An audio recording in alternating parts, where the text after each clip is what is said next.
বিসমিল্লাহির রহমানির রহিম। আমরা এখন ইনের ব্যবহারটা দেখব যে ইন আসলে কতভাবে ব্যবহৃত হয়। আমরা কয়েকটি বাক্য সাজিয়েছি, বাক্যের মাধ্যমেই আমরা বুঝতে পারবো যে ইনের ব্যবহারটা কত সহজ। প্রথমে আমরা দেখি যে মার্চ, যেটা মাস, মাসের পূর্বে ইন বসবে, মাসের পূর্বে ইন বসবে। তাহলে I was born in March. ঠিক এরকম দেখেন, এখানে একটা সাল লেখা আছে 1971 সাল। বাংলাদেশ ওয়াজ লিবারেটেড ইন 1971। তাহলে এই সাল দেখবো যে এখানে সালের পূর্বে কি বসবে? ইন বসবে। ঠিক একই রকম কোন দেশের পূর্বে কি বসবে? ইন বসবে। যেমন we live in Bangladesh, Bangladesh একটা দেশের নাম, দেশের পূর্বে কি বসবে বলো? ইন বসবে। ঠিক একই রকম ভাবে যে আমরা দেখবো এখন যে বড় কোনো শহর যদি হয়, যেমন ঢাকা হতে পারে, বরিশাল হতে পারে, রংপুর হচ্ছে, বড় শহর যদি হয়, সেই বড় শহরের পূর্বে আমরা কি বসাবো? ইন বসাবো। যেমন হি লিভস ইন ঢাকা। কোনো বিষয়ে যদি কেউ দক্ষ বা অদক্ষ হয়, গুড অথবা ব্যাড যেটাই হোক, সেক্ষেত্রে আমরা ইন বসাবো। তাহলে you are at home. At home মানে হচ্ছে দক্ষ। কিসে দক্ষ? ইন ইংলিশ, ইংরেজিতে দক্ষ। আমরা বুঝতে পারছি মনে হয়। এরপরে আমরা দেখবো যে কোনো ঋতু, ঋতুর পূর্বে কি বসবে? ইন বসবে। যেমন in spring, in autumn, nature looks fantastic.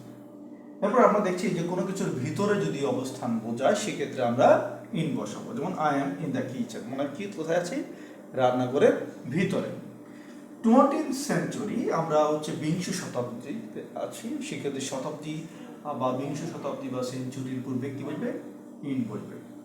এরপর দেখি আমরা morning, morning, in the morning, in the evening, in the night, এরকম। তবে মর্নিং এবং ইভিনিং, নাইট এগুলির ক্ষেত্রে একটি গুরুত্বপূর্ণ বিষয়, সেটা হচ্ছে যখন দেখবো আমরা দা এর ব্যবহারটা নেই, সেই ক্ষেত্রে কিন্তু আমরা অ্যাট ব্যবহার করব। তো যেমন অ্যাট মর্নিং, এখানে হবে অ্যাট মর্নিং, হ্যাঁ। ইন দ্য মর্নিং হবে, কিন্তু আবার হবে কি এখানে অ্যাট মর্নিং। যখন শুধু মর্নিং শব্দটা থাকবে, তখন কিন্তু আপনি কি বসানো যাবে না? ইন বসানো যাবে না।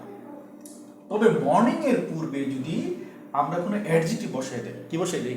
অ্যাডজেক্টিভ। যেমন এখানে আমি একটা এক্সাম্পল লিখেছি, অন আ ফগি মর্নিং। তার মানে দেখেন এইখানে এই মর্নিং এর পূর্বে একটা অ্যাডজেক্টিভ বসেছে। মর্নিং এর পূর্বে যদি অ্যাডজেক্টিভ বসে, ইভিনিং এর পূর্বে যদি একটা অ্যাডজেক্টিভ বসে, সেই ক্ষেত্রে আমরা অন ব্যবহার করব। তখন কিন্তু আমরা ইন বা অ্যাট কোনোটি ব্যবহার করব না।